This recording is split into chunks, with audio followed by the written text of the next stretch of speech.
Hello good evening everyone. मैं Manoj Chaudhary happy coding के इस डिजिटल प्लेटफॉर्म पर आप सभी का स्वागत करता हूं। जैसे कि हरियाणा के अंदर जो पीजीटी की जो पोस्ट आई है कंप्यूटर साइंस के अंदर, उसकी आज फर्स्ट क्लास है।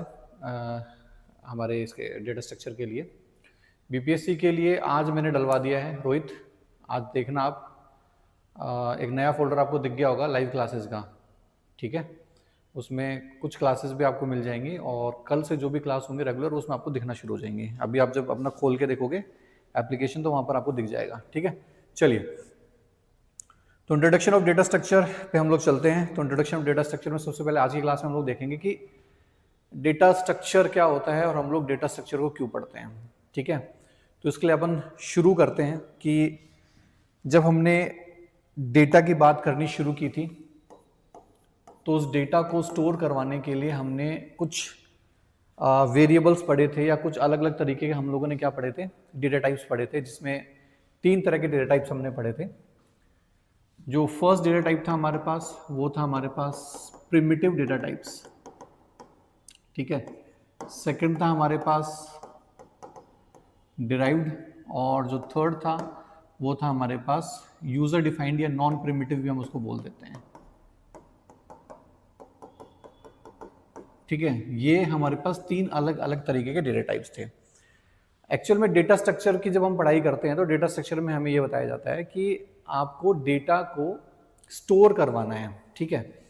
अब स्टोर करवाने का मतलब ये है कि आप डेटा को अलग अलग तरीके से स्टोर करवा सकते हो, कोई एक स्पेसिफिक तरीका नहीं है। आप उसको मल्टीपल वेज में आप स्टोर करवा सकते हो, ठीक है। लेकिन ये डिपेंड आपके ऊपर करता है कि आप किस तरीके को अपनाते हो, ठीक है। तो बोले सर हम पे डिपेंड कैसे करता है, तो डिपेंड करता है आपकी सिचुएशन के ऊपर कि आपको टास्क क्या परफॉर्म करवाना है या क्या पर्पस है आपका उस डेटा को लेकर, कि उस डेटा को जब आप स्टोर करवा रहे हो तो आपको क्या करना पड़ेगा। भाई स्टोर ऐसा तो है नहीं कि आपने स्टोर करवा के छुड़वा दिया, आपको उस डेटा को रिट्रीव भी करवाना पड़ेगा, ठीक है। यानी कि डेटा को निकालना भी पड़ेगा वहां से, और इस तरीके से निकालना है जिससे आपका मोटिव भी पूरा हो जाए और कम से कम रिसोर्सेज को यूज में लेते हुए आपका वो मोटिव जो है वो जो है आपका सॉल्व हो जाए, ठीक है। यानी कि डेटा आपने स्टोर करवाया और उस डेटा को जब आप निकाल रहे हो तो आपके हिसाब से वो डेटा निकल कर आ जाए कम से कम रिसोर्स के हिसाब से। तो बोला सर अब ये रिसोर्सेज का कैसे पता चलेगा कि कम से कम यूज में आ रहे हैं, ठीक है। तो डेटा स्ट्रक्चर ये भी कहता है कि भाई हम इसका तरीका भी बताएंगे आपको कि किस तरीके से हम लोग एसिम्प्टोटिक नोटेशन के थ्रू टाइम कॉम्प्लेक्सिटी और स्पेस कॉम्प्लेक्सिटी हम लोग निकालते हैं, वो भी उसने हमको बताया, ठीक है। तो यहां पर क्या था कि डेटा को स्टोर करने के लिए हमारे पास अलग अलग तरीके हुआ करते थे। अब उन्हीं तरीकों के बारे में सबसे पहले आज की जो क्लास है उस क्लास में हम लोग देखेंगे, जिसमें फर्स्ट था हमारे पास प्रिमिटिव, दूसरा था हमारे पास डिराइव्ड और तीसरा था हमारे पास नॉन प्रिमिटिव, ठीक है। सबसे पहले हम क्या करते हैं कि प्रिमिटिव की बात कर लेते हैं कि प्रिमिटिव क्या है। जिन लोगों ने कोडिंग पढ़ी है और थोड़ा बहुत कोडिंग से अवेयर हैं वो इस तीनों तरीके के डेटा टाइप से अवेयर होंगे, ठीक है। प्रिमिटिव की बात करते हैं तो प्रिमिटिव के अंदर नॉर्मली वो डेटा टाइप्स होते हैं जो कोई भी प्रोग्रामिंग लैंग्वेज हमको प्रोवाइड करवाती है। जैसे मैक्सिमम लोगों ने इन डेटा टाइप्स के बारे में नाम सुना होगा। इंट हो गया हमारे पास, ठीक है। सेकंड हो गया हमारे पास फ्लोट हो गया, थर्ड हो गया हमारे पास कैर, ठीक है। फोर्थ हो गया हमारे पास डबल। तो ये जो डेटा टाइप्स हैं इन डेटा टाइप्स के बारे में मोस्टली स्टूडेंट्स ने सुना होगा, ठीक है। अब ये जो डेटा टाइप्स हमारे पास आए थे और इनके जब हम वेरिएबल्स बनाते हैं, ठीक है। जैसे मुझे एक इंटीजर टाइप का वेरिएबल बनाना है तो सिंपली मैं लिख दूंगा यहाँ पर इंट और एक्स, और इसके अंदर मैं एक वैल्यू जो है वो इनपुट करवा दूंगा। यानी कि एक सिंगल वेरिएबल बना एक्स जिसमें एक वैल्यू चलेगी। अब ये जो है, ये जो वेरिएबल हमने डिक्लेयर किया है ये आपका प्रिमिटिव डेटा टाइप्स का, जो हमने अभी बताया था, प्रिमिटिव डेटा टाइप का एग्जांपल है। इसकी इसकी खासियत क्या है, सबसे पहले हम वो जान लेते हैं। इसकी खासियत ये है कि इससे मेमोरी में जो स्पेस मिलेगा उस स्पेस के अंदर एक टाइम पर सिर्फ एक ही वैल्यू स्टोर हो सकती है। जैसे अभी हमने इसमें 10 डलवा रखा है तो इसमें 10 स्टोर हो गया। नेक्स्ट टाइम अगर मैं इसके अंदर 20 डलवाने की कोशिश करता हूं तो 10 हटा दिया जाएगा और उसकी जगह कितना आ जाएगा, उसकी जगह आ जाएगा 20। इसका मतलब कि जितने भी प्रिमिटिव टाइप के जो डेटा टाइप्स होते हैं वो क्या करते हैं, वो अलाउज ओनली सिंगल वैल्यू। वो क्या करते हैं, सिर्फ और सिर्फ सिंगल वैल्यू को अलाउ करते हैं। पहली बात, जितने भी प्रिमिटिव टाइप के डेटा टाइप्स थे वो सिंगल वैल्यू को अलाउ करते थे, ठीक है। दूसरा, कि जिस डेटा टाइप के लिए बना था, जैसे मेरे पास ये इंटीजर एक्स टाइप, एक्स मेरा इंटीजर टाइप का है जिसमें मैंने 20 डलवा दिया, अगर मैं इसमें 30.46 इस तरीके से कोई डेटा डलवाने की कोशिश करूंगा तो कुछ लैंग्वेजेस तो क्या करेंगी, जैसे सी लैंग्वेज की अगर मैं बात करता हूं तो सी लैंग्वेज तो क्या करेगी इस केस में, यहां पर 30 इनपुट करवा देगी और जो ये 0.6 है, इस 0.6 का क्या हो जाएगा, लॉस हो जाएगा, ठीक है। और जो स्ट्रिक्ट प्रोग्रामिंग लैंग्वेजेस हैं वो क्या करेंगी, वो अलाउ ही नहीं करेंगे। वो ये कहेंगी कि आप ये जो आपको दिख रहा है कांस्टेंट, इस कांस्टेंट का data type by default double रहेगा, ध्यान रखिएगा, फ्लोट नहीं रहेगा। तो ये कहेगा कि आप एक डबल टाइप की वैल्यू को एक इंटीजर टाइप के वेरिएबल में डलवाने की कोशिश कर रहे हैं जो कि अलाउड नहीं है। तो उस केस में क्या आ जाएगा, कंपाइल टाइम एरर आ जाएगा। तो सी लैंग्वेज के केस में क्या होगा, सी लैंग्वेज के केस में तो 30 यानी 30 चले जाएगा, 0.46 का हमारे पास लॉस हो जाएगा। अगर हम जावा की बात करें तो जावा स्ट्रिक्टली इसको मना कर देगा कि हाँ हम इस डेटा को अलाउ ही नहीं करेंगे, ठीक है। तो जो हमारे पास प्रिमिटिव डेटा टाइप था, उस प्रिमिटिव डेटा टाइप की जो कमी थी वो ये थी कि उसके अंदर एक टाइम पर सिर्फ एक ही वैल्यू स्टोर हुआ करती थी, एक से ज्यादा वैल्यू हम स्टोर नहीं कर पाते थे, ठीक है। तो अब क्वेश्चन ये है कि सर हमें जरूरत ही क्यों पड़ रही है कि हम किसी वेरिएबल में एक से ज्यादा वैल्यूज को डालें। इसके ऊपर अभी हम आएंगे, ठीक। एक और था कि अब मैंने बताया कि जिस डेटा टाइप के लिए बना था, यानी इंटीजर के लिए अगर आपने बनाया है तो उसमें इंटीजर टाइप की वैल्यू ही जाएगी। अगर डबल टाइप की वैल्यू आप उसमें डलवाने की कोशिश कर रहे हो तो कंपाइल टाइम एरर आ जाएगा। तो जो प्रिमिटिव टाइप का हमारे पास डेटा टाइप था या प्रिमिटिव डेटा टाइप से बने हुए जो हमारे जितने भी वेरिएबल्स थे, उन सभी वेरिएबल्स में सबसे बड़ी कमी क्या थी कि वो सिर्फ और सिर्फ सिंगल वैल्यू स्टोर करवा पाते थे, ठीक है।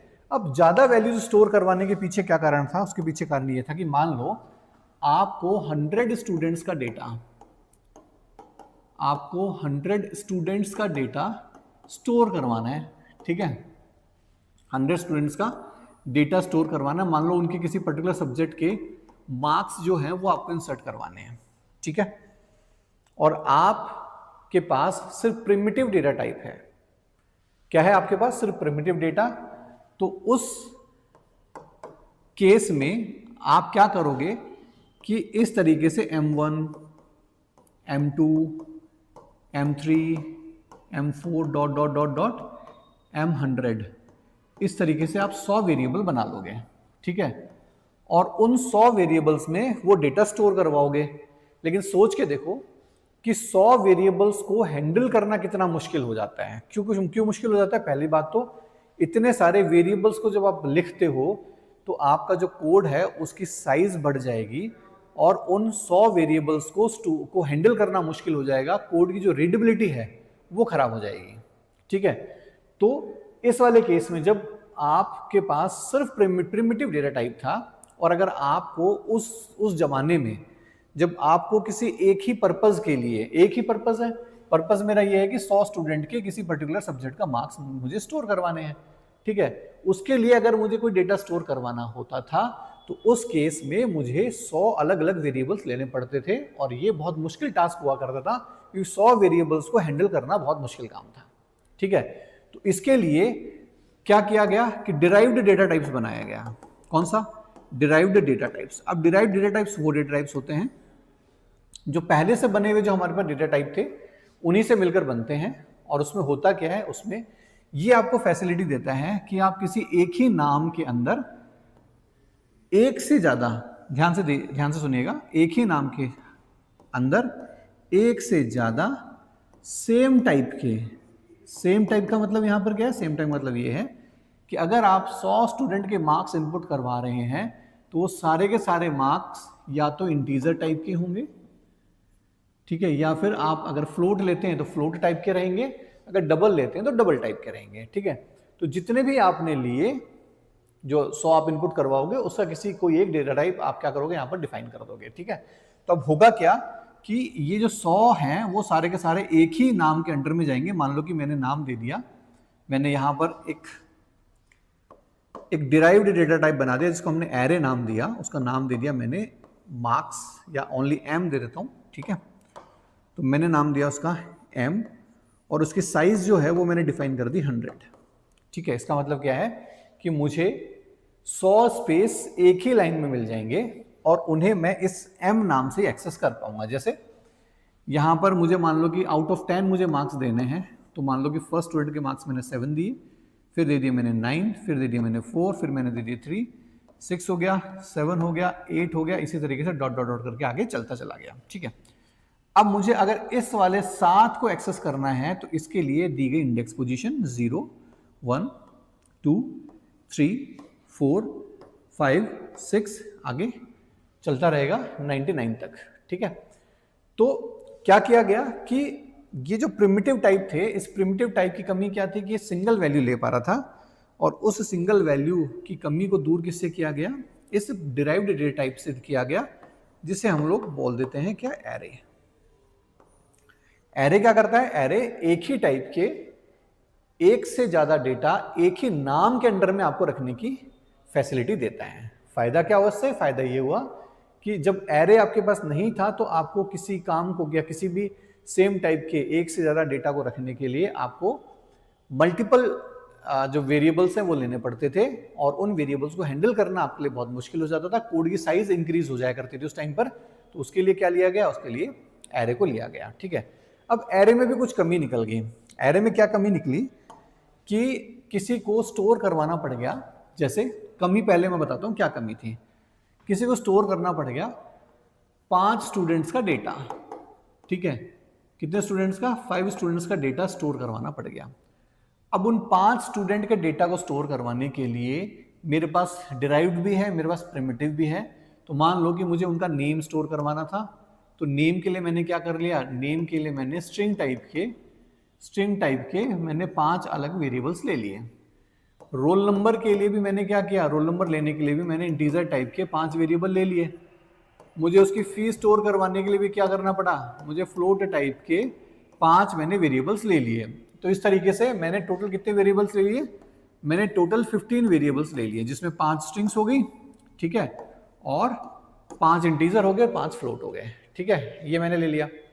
अब इस अप्रोच में कमी क्या है, इस अप्रोच में कमी ये है कि मान लो कि वो 5 वेरिएबल्स मैंने लिए, पहला वेरिएबल हुआ मेरे नाम के लिए, तो मैंने मान लो कि फर्स्ट जो नेम स्टोर करवाया वो स्टोर करवाया राम, ठीक है। दूसरा मैंने स्टोर करवा दिया मान लो रवि, ठीक है। थर्ड मैंने करवा दिया मान लो हैरी, ठीक है। फोर्थ मैंने करवा दिया मान लो हर्ष, ठीक है। फिफ्थ मैंने कर दिया मान लो कि मुकेश। तो ये तो मेरे पास 5 नाम थे जो कि मैंने स्टोर करवा लिए। अब मैंने क्या किया, अब मैंने उनके जो रोल नंबर है वो स्टोर करवाए। मैंने यहाँ पर 5 करवा दिया, इसका 7 करवा दिया, इसका 8 करवा दिया, इसका 2 करवा दिया और इसका 1 करवा दिया, ठीक है। तो इस तरीके से क्या हुआ, इस तरीके से मैंने यहाँ पर उनका रोल नंबर भी स्टोर करवा दिया। फीस करवा देते हैं, मैंने इसकी फीस स्टोर करवाई 45,000, ठीक है। इसकी करवा दी मान लो 49,000, इसकी मैंने स्टोर करवा दी मान लो 32,000, इसकी करवा दी मान लो कि 48,000, इसकी होगी मान लो 54,000। तो इस तरीके से मैंने जो फीस है वो फीस भी इनकी स्टोर करवा दी। अब मेरा आप सबसे क्वेश्चन ये है कि मैं लिख भी देता हूँ, ये मेरे पास एक वेरिएबल है, मान लो कि फर्स्ट जो स्ट्रिंग मैंने ली उसका नाम मैंने nm1 दे दिया, इस स्ट्रिंग का नाम मैंने दे दिया nm2, इसका नाम दे दिया मैंने nm3, इसका नाम दे दिया मैंने nm4, और ये जो है ये दे दिया मैंने nm5। अब एक डाउट और है जो कि मैं आप सबसे पूछूंगा। ये हमारे पास 5 वेरिएबल्स जो कि रोल नंबर स्टोर करवा रहे हैं, इसका नाम दे दिया मैंने R1, R2, R3, R4 और R5। और ये जो फीस के लिए है इसका नाम मान लो F5 है, इसका F4 है, इसका F3 है, इसका F2 है और इसका क्या है, इसका F1 है, ठीक है। अब क्वेश्चन ये है कि मुझे बताओ कि रोल नंबर 7 जो है उसका नाम क्या है। ठीक है, आप लोग मुझे बताइए कि जो रोल नंबर 7 है उस रोल नंबर 7 का नाम क्या है।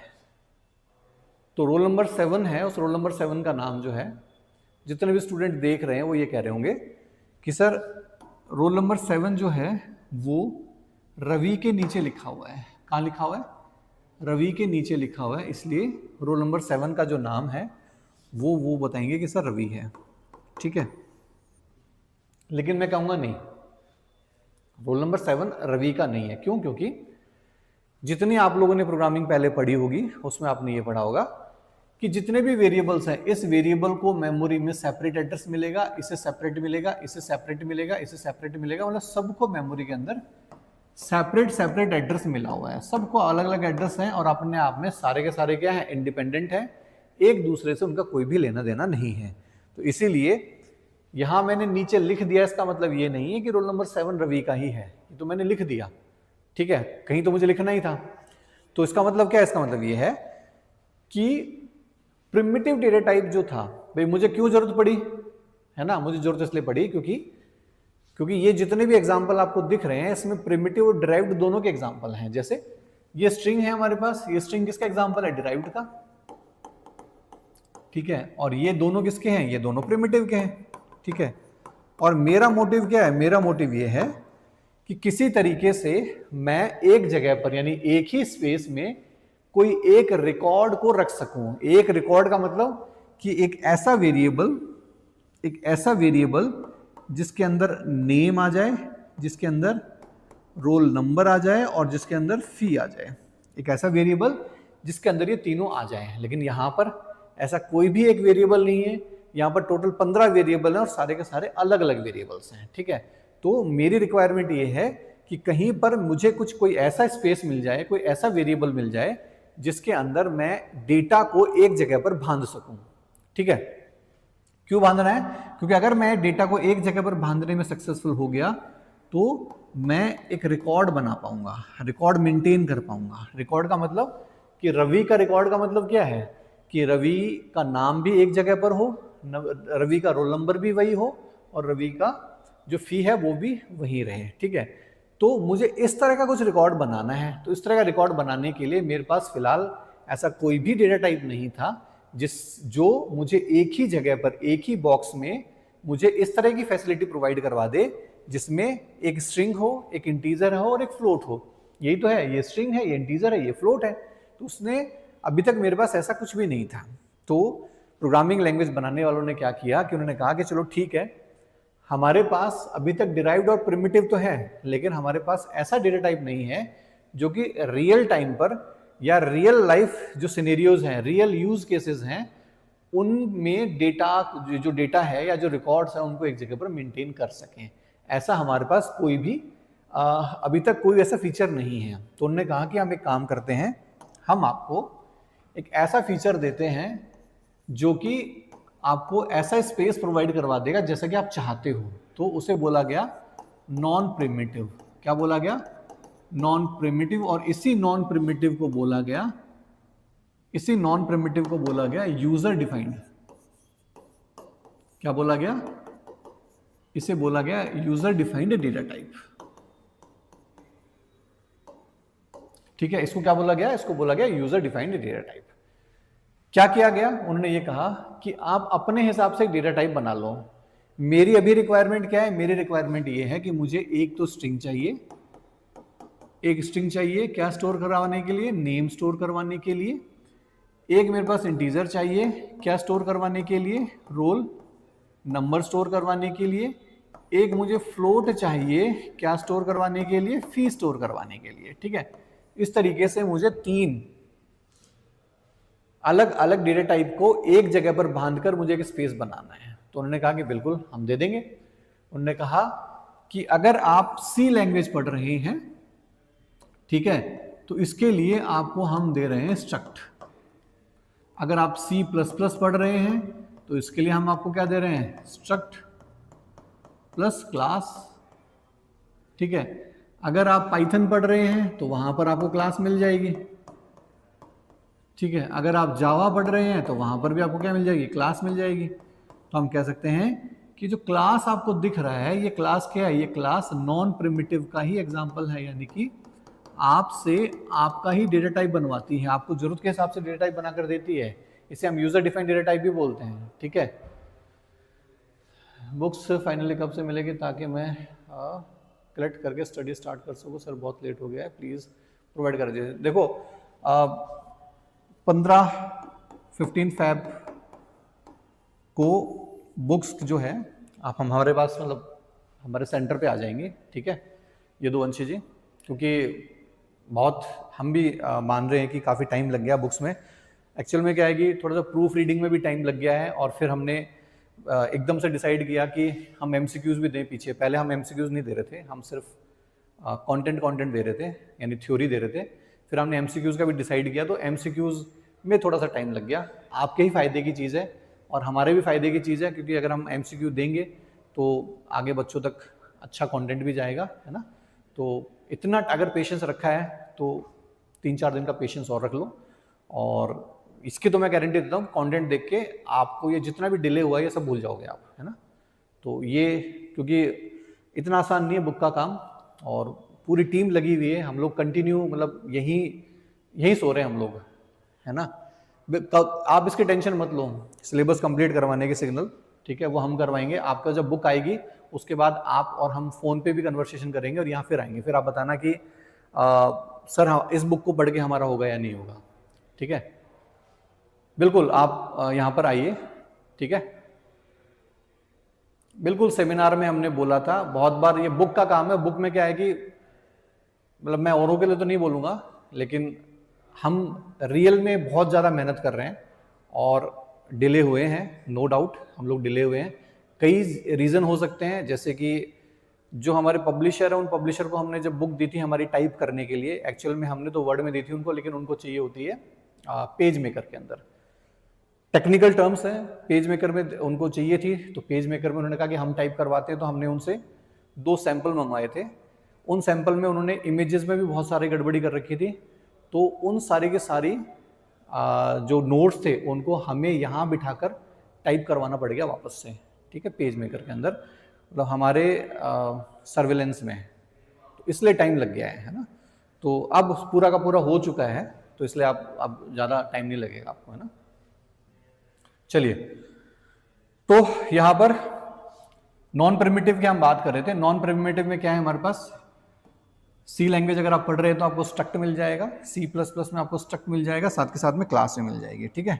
ये सब आपको साथ के साथ में मिल जाएगा, जिसकी हेल्प से आप क्या कर सकते हो, जिसकी हेल्प से आप प्रिमिटिव डेटा टाइप या यूजर डिफाइंड डेटा टाइप बना सकते हो। बाकी जो क्लासेज हैं ऊप्स वाली जितनी भी हैं, ऊप्स के अंदर क्लासेज में आपको सब मिल जाएगा, ठीक है।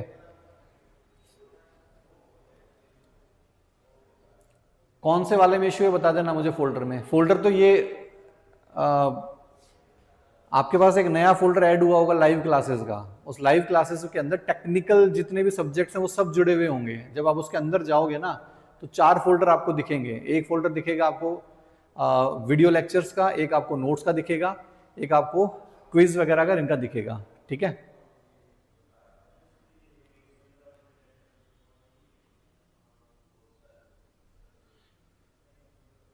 Thank you so much Yaduvanshi. अगर आपने इतना ट्रस्ट किया है तो ट्रस्ट नहीं टूटेगा आपको। नोट्स आपको बहुत अच्छे मिलेंगे, मतलब मैं तो लिटरली इस बात की गारंटी देता हूँ कि अगर आप नोट्स पढ़ोगे ना तो आपको टीचर की रिक्वायरमेंट भी नहीं होगी। हमने उसको इतना अच्छे तरीके से लिखा हुआ है कि आपको फील ही नहीं होगा कि आपको टीचर की रिक्वायरमेंट है। इतना सिंपल लैंग्वेज में हमने लिखा है वहाँ पर, ठीक है। चलिए, तो क्या हुआ कि नॉन प्रिमिटिव आया हमारे पास। नॉन प्रिमिटिव क्या करता है, एक एग्जांपल हम ले लेते हैं। जैसे अगर हम स्ट्रक्ट का एग्जांपल लें, तो स्ट्रक्ट ने क्या किया, जिसे हम लोग स्ट्रक्चर भी बोल देते हैं, उन्होंने कहा कि भाई आप डेटा टाइप बनाओ। सबसे पहले आप लिखो स्ट्रक्ट कीवर्ड, और उसके बाद उस डेटा टाइप का नाम लिखो जो कि आपका पर्पस है। मैं एक स्टूडेंट नाम का डेटा टाइप बना रहा हूँ, क्योंकि ये जो डेटा मैं रखना चाह रहा हूँ, मैं किसी स्टूडेंट का डेटा यहाँ पर रखना चाह रहा हूँ, ठीक है। लो आपके सामने मैं खोल लेता हूँ। वैसे तो बिहार का मेरे पास है नहीं, मेरे फ़ोन में सब्सक्राइब मैंने कर नहीं रखा उसको, ठीक है। आप या तो किसी दूसरे फ़ोन से फ़ोटो खींच के मुझे भेज दो, क्योंकि मेरे फ़ोन में क्या है कि मैंने सब्सक्राइब नहीं किया हुआ वो। आप उसका फोटो खींच के रिसेप्शन पे भेज देना, वो मुझे दिखा देंगे एक बार, सीक्वेंस के अगर कोई इश्यू है तो।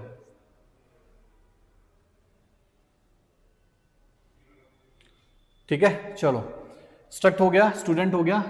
इधर हम लोग गए और यहाँ जाने के बाद हमने कहा कि भाई एक मुझे चाहिए एक स्ट्रिंग, ठीक है।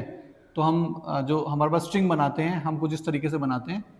सी लैंग्वेज के अंदर हमने कैर लिखा, फिर हमने लिखा यहाँ पर नेम और उसकी साइज दे दी मान लो हमने 50, ठीक है। दूसरा हमने ले लिया एक इंटीजर टाइप का वेरिएबल रोल नंबर, और एक ले लिया हमने फ्लोट टाइप का वेरिएबल जिसको हमने नाम दे दिया फी। और इस तरीके से हमने क्या किया, इस तरीके से हमने हमारा खुद का डेटा टाइप बना लिया जिसका नाम क्या था, जिसका नाम था स्टूडेंट, ये जो कि आपको यहाँ पर दिख रहा है। अब अगर मैं इसको कंपैरिजन करूं किसी डेटा टाइप से, प्रिमिटिव डेटा टाइप से, मान लो इंट से इसको मैं कंपेयर करता हूं, ठीक है। तो इंट की कुछ प्रॉपर्टीज होती हैं, वो प्रॉपर्टीज इसकी भी आपको दिखेंगी। जैसे इंट की साइज होती है, ठीक है, इस स्टूडेंट की भी साइज है। जैसे इंटीजर की साइज हम बात करते हैं, इंटीजर की साइज कितनी होती है, इंटीजर की साइज होती है 4 बाइट्स, ठीक है। तो वैसे ही स्टूडेंट की साइज कितनी होगी, इसके जो मेंबर्स हैं उनकी टोटल साइज का एडिशन। जैसे कैरेक्टर जो है वो 1 बाइट का होता है, तो 50 कैरेक्टर हो गए 50 बाइट्स, प्लस 4 जो है ये हमारे पास हो गया, और 4 कौन सा हो गया, ये हमारे पास हो गया। तो टोटल कितना हो गया 58 बाइट्स। तो अगर आपको कहा जाए कि स्टूडेंट डेटा टाइप की साइज कितनी है, तो स्टूडेंट डेटा टाइप की साइज है हमारे पास 58 बाइट्स, 58 बाइट्स, ठीक है। तो जैसे इसकी साइज होती थी वैसे इसकी साइज होती थी, ठीक है। जैसे इसका वेरिएबल होता है वैसे इसका भी वेरिएबल होता है। कैसे होगा, जैसे इसका वेरिएबल मैंने यहां पर लिखा इंट x, वैसे ही इसका भी आप वेरिएबल बना सकते हो। उसके लिए आपको लिखना पड़ता है सबसे पहले स्ट्रक्ट स्टूडेंट, ठीक है, और आप कोई भी नाम देना चाहो, st आपने दे दिया। x की साइज 4 रहेगी और इसकी साइज रहेगी 58, ठीक है। अब ये बनेगा कैसे या दिखेगा कैसे, तो ये कुछ इस तरीके से दिखेगा। इंटरनली ये डिवाइडेड रहेगा 3 पार्ट्स में। एक पार्ट जो कि 50 बाइट्स का रहेगा, ठीक है, जिसकी साइज 50 बाइट्स रहेगी, वो रहेगा आपके नेम के लिए रिजर्व्ड, ठीक है। फिर 4 बाइट्स जो रहने वाले हैं वो रहने वाले हैं आपके रोल नंबर के लिए, ठीक है, और जो 4 बाइट्स हैं वो रहने वाले हैं आपके फी के लिए।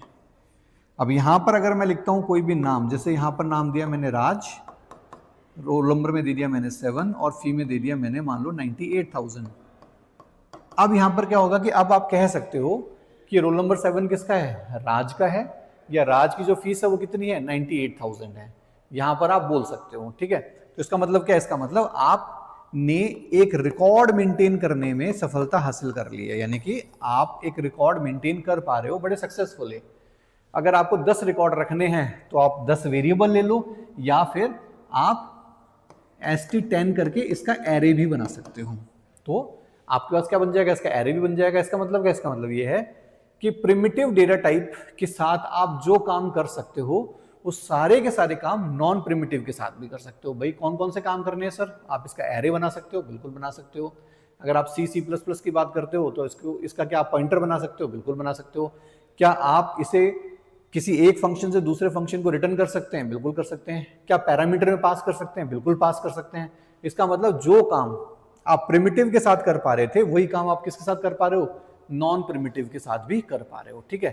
तो जो हमारे पास जो सबसे बड़ा जो ध्यान हमको देना है, ध्यान नहीं देना है कि डेटा स्ट्रक्चर जो है, डेटा स्ट्रक्चर की जो डेफिनेशन है वो यही कहती है कि डेटा स्ट्रक्चर का मतलब ये है कि आपको डेटा कुछ इस तरीके से स्टोर करवाना है जिससे आप उसे एफिशिएंटली क्या कर सको, रिट्रीव कर सको जब भी आपको जरूरत हो, ठीक है। अब डिपेंड ये करता है कि आपको कौन सा डेटा स्ट्रक्चर काम में लेना है। जैसे ये तो हमारे पास प्रिमिटिव डेटा टाइप्स थे, आगे हम डेटा स्ट्रक्चर पढ़ेंगे, डेटा स्ट्रक्चर का टाइप पढ़ेंगे तो हम लोग पढ़ेंगे कि एरे हो गया, लिंक लिस्ट हो गया, स्टैक हो गया, क्यू हो गया, ग्राफ हो गया, ये सब हम पढ़ेंगे।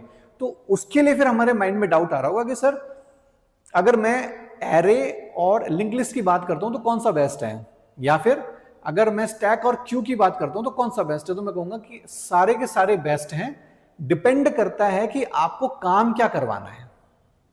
जैसे अगर मान लो कि आपको कोई ऐसा काम करवाना है जिसमें कुछ इस तरीके का टास्क परफॉर्म हो रहा हो, लास्ट इन फर्स्ट आउट वाला टास्क परफॉर्म करवाना हो, तो उस केस में आप क्या लोगे? उस केस में आप स्टैक को काम में लो, आपको क्यू काम में नहीं लेना है, क्या लेना है? स्टैक काम में लेना है। अब अगर इस केस में आप क्यू काम में ले लेते हो, ठीक है, तो उस केस में क्या होगा कि यहां पर जो काम आपका बहुत इजीली हो सकता था, यहां पर आप उस पर्टिकुलर केस को क्या बना रहे हो? कॉम्प्लेक्स बना रहे हो। क्या बना रहे हो? कॉम्प्लेक्स बना रहे हो। काम तो इसमें भी हो जाएगा, अगर आप लीफो की मतलब स्टैक की जगह क्यू लेते हो तो काम तो वहां पर भी हो जाएगा, लेकिन उससे आप क्या कर रहे हो? उससे आप कॉम्प्लेक्स बना रहे हो। तो इसीलिए अगर आपसे कोई भी ये पूछता है कि कौन सा डेटा स्ट्रक्चर बेस्ट है, एरे बेस्ट है या लिंक्ड लिस्ट बेस्ट है या फिर क्यू बेस्ट है या स्टैक बेस्ट है या फिर ट्री और ग्राफ क्या बेस्ट है, तो उसका हम ये कहेंगे कि सारे के सारे बेस्ट हैं। डिपेंड क्या करता है? डिपेंड करता है आपकी रिक्वायरमेंट के ऊपर कि आपको टास्क क्या परफॉर्म करवाना है। जैसे अगर आपको किसी लीनियर डेटा स्ट्रक्चर में, ठीक है, अगर आपको किसी लीनियर डेटा स्ट्रक्चर के अंदर कुछ ऐसा टास्क परफॉर्म करवाना है कि आपको बिगिनिंग से, बिगिनिंग का मतलब क्या है? अगर आपको बिगिनिंग से यानी शुरुआत से अगर कोई भी चीज डिलीट करनी है, ठीक है, या कोई भी चीज इंसर्ट करनी है, क्या करनी है?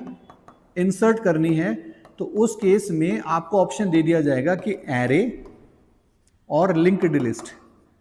आपको सिर्फ एक ही टास्क परफॉर्म करवाना है कि शुरुआत में जो फर्स्ट एलिमेंट है आपका, उसको आपको डिलीट करना है या वहां पर आपको कुछ नया इंसर्ट करना है। तो इस तरह का टास्क आपको बार बार परफॉर्म करवाना है, तो आप एरे काम में लोगे या लिंक लिस्ट काम में लोगे, ठीक है। तो उस केस में हम क्या काम में लेंगे? हम उस केस में लिंक्ड लिस्ट काम में लेंगे, क्योंकि एरे के अंदर जब आप बिगिनिंग में कोई भी चीज ऐड करते हो या कोई भी चीज डिलीट करते हो, तो उस केस में आपको बहुत सारी शिफ्टिंग करनी पड़ती है। जब हम आगे पढ़ेंगे तो वहां पर देखेंगे भी किस तरह की क्या शिफ्टिंग करनी पड़ती है। तो वहां पर शिफ्टिंग करनी पड़ती है और शिफ्टिंग के लिए आपको एक्स्ट्रा एफर्ट्स लगाने पड़ते हैं, एक्स्ट्रा कोड लिखना पड़ता है, ठीक है, क्लियर है। और अगर यहां पर हम बात करें कि अगर आपसे मान लो ये कह दिया जाए कि आपके पास कुछ ऐसी सिचुएशन है जिसमें आपके पास आपको मेमोरी एफिशिएंट डेटा स्ट्रक्चर काम में लेना है, आपके पास मेमोरी कम है, आपको सिर्फ अपनी नीड के अकॉर्डिंग मेमोरी जनरेट करवानी है, तो उस केस में क्या लेना है? उस केस में भी आपको लिंक लिस्ट लेना है, क्योंकि लिंक लिस्ट क्या करता है? मेमोरी को बचाता है, जरूरत के हिसाब से आपको मेमोरी क्रिएट करके देता है, और अगर जरूरत नहीं है तो मेमोरी को आपके लिए खाली भी कर देता है, ठीक है। तो अगर मेमोरी आपके लिए कंसर्न है ना, तो उस केस में क्या करो? उस केस में भी लिंक लिस्ट लो। तो हम ये कतई नहीं कह सकते कि कोई स्पेसिफिक डेटा टाइप बेस्ट है। हर एक डेटा टाइप अपनी अपनी सिचुएशन के लिए, अपने अपने सिनेरियो के लिए बेस्ट डेटा टाइप है, इसलिए तो इतने सारे बनाकर आपको दिए गए हैं, ठीक है। तो आपकी जरूरत के हिसाब से बेस्ट को रख दिया गया कि भाई ये वाली बेस्ट है, क्लियर है। तो इसलिए आप लोगों को जैसे कल जो है हम लोग इसको आगे कंटिन्यू रखेंगे। ये नोट्स हैं जो कि मैं आपके साथ अभी जो टेलीग्राम चैनल है उस पर मैं शेयर कर दूंगा। नीचे आप टेलीग्राम चैनल का लिंक दिया हुआ है, हैप्पी कोडिंग जो हरियाणा CS है उसके नाम से, आप उसको जरूर ज्वाइन कर लेना। वहां पर क्या होगा कि मैं ये नोट्स जो हैं ये सारे के सारे अभी मैं इस क्लास के बाद शेयर करा दूंगा, जहां पर आपको एक नोट्स मिल जाएंगे, ठीक है। नोट्स आपको मतलब इस PPT के फॉर्म में नहीं मिलेंगे, आप उनको प्रिंट करवा सकते हो, प्रिंट करवा के आप पढ़ सकते हो, ठीक है।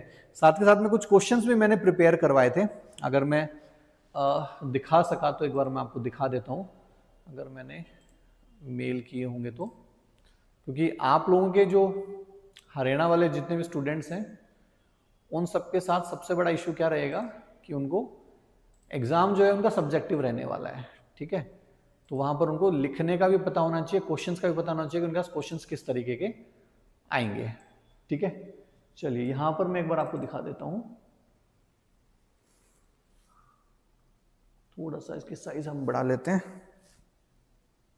देखो ये क्वेश्चन हमने दिया कि what is data structure, explain its significance in computer science. दो तरीके का आंसर यहां पर हमने दिए हैं, ठीक है। ये सब आपको जो आपके पास क्लास होगी, क्लास के जस्ट बाद आपको ये मैं टेलीग्राम चैनल पर डलवा दूंगा ये भी, ठीक है। कि फर्स्ट जो है लॉन्ग आंसर दिया है मैंने, इसका शॉर्ट आंसर भी दिया है। लॉन्ग आंसर में पूरा इंट्रोडक्शन क्या रहेगा इसका, इसकी बॉडी में आपको क्या लिखना है और कंक्लूजन क्या निकलने वाला है, ठीक है। पूरा इसी फॉर्मेट के अंदर आंसर इसका दिया हुआ है, ठीक है। फिर शॉर्ट आंसर भी दिया है उसी का कि अगर आपको शॉर्ट में लिखना है तो शॉर्ट में इंट्रोडक्शन में क्या लिखेंगे, बॉडी में क्या लिखेंगे, कंक्लूजन में आपको यहाँ पर क्या लिखना है, ठीक है। साथ ही साथ में नेक्स्ट क्वेश्चन है why do we use data structure, discuss its importance. तो इस जो फर्स्ट लेक्चर है, इस लेक्चर में जितने भी क्वेश्चंस अलग अलग तरीके से बन सकते थे उस सारे के सारे क्वेश्चंस मैंने बनवाए हैं। थर्ड क्वेश्चन क्या है, analyse how data structure improves program efficiency. भाई कैसे डेटा स्ट्रक्चर प्रोग्राम एफिशिएंसी को इंप्रूव कर सकता है। आप देखोगे तीनों क्वेश्चन है, तीनों क्वेश्चन उसी फर्स्ट लेक्चर से जो मैंने अभी आपको पढ़ाया था, ठीक है, अभी मैंने आपको बताया, लेकिन क्वेश्चन अलग अलग हैं कि किस तरीके से जो आपकी एफिशिएंसी है उसको इंप्रूव करता है। नेक्स्ट क्वेश्चन भी मैं आपको दिखाता हूं, ठीक है। नेक्स्ट क्वेश्चन है compare without data structure and with data structure in terms of efficiency and performance. कह रहा है कि भाई अगर आप कोई भी टास्क परफॉर्म करवाना चाहते हो उसमें अगर आप बिना डेटा स्ट्रक्चर के करोगे तो क्या होगा और डेटा स्ट्रक्चर के साथ करोगे तो क्या होगा, ये भी आपको साथ के साथ में यहाँ पर बताया गया है। तो इस क्वेश्चन के अंदर इसका जो आंसर है वो भी बताया गया है, ठीक है। नेक्स्ट क्वेश्चन क्या है, explain real life example that illustrate the concept of data structure. यहाँ पर रियल लाइफ एग्जांपल भी आपसे पूछ लिया गया है, नीचे सिनेरियो बेस्ड क्वेश्चंस भी हमने दिए हुए हैं, ठीक है। तो हर तरीके के क्वेश्चंस को कवर करने की यहाँ पर कोशिश की गई है, ठीक।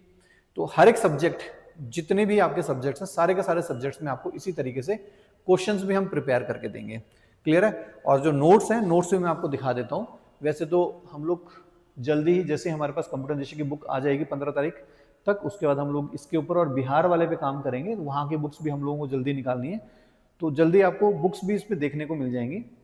सबसे पहले तो मैं यहाँ पर जो नेक्स्ट हमारे पास, एक मिनट ओपन करके दिखा देता हूँ मैं आपको।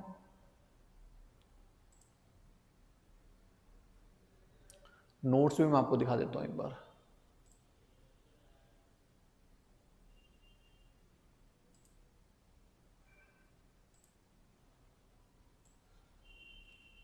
ये देखो, ये हमारे नोट्स हैं,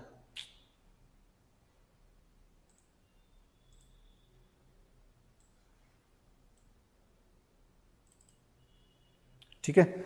अभी जो मैंने आपको पढ़ाया था सारा का सारा इन्हीं नोट्स के अंदर इंक्लूडेड है सब कुछ, कि डेटा स्ट्रक्चर क्या है, हम लोग क्यों डेटा स्ट्रक्चर को यूज़ करते हैं, मेन रीज़न क्या है कि आपको डेटा को क्विकली एक्सेस करना है, मेमोरी प्रॉपरली और एफिशिएंटली आपको यूज़ में लेनी है, प्रोग्राम को फास्टर बनाना है। ये सब एक एक पॉइंट को कल हम लोग कवर करते हुए चलेंगे इनके। तो ये जो नोट्स हैं, ये नोट्स भी साथ के साथ में मैंने कवर बनवा दिए हैं। ये तो ये नोट्स भी क्या है कि आपको हैंड टू हैंड मिलते हुए चलेंगे, ठीक है। तो इसलिए यहाँ पर जितनी भी क्लासेस हैं अभी प्रॉपर चलती रहेंगी, रेगुलरली क्लासेस चलती रहेंगी, आप लोग बस ज्वाइन करो और कंटेंट जो है आपको रिव्यू करो, ठीक है। तो कल मिलते हैं, और अभी क्लास है परविंदर सर की DBMS की, तो वो भी आप लोग लीजिएगा, ठीक है, हरियाणा के लिए। Thank you.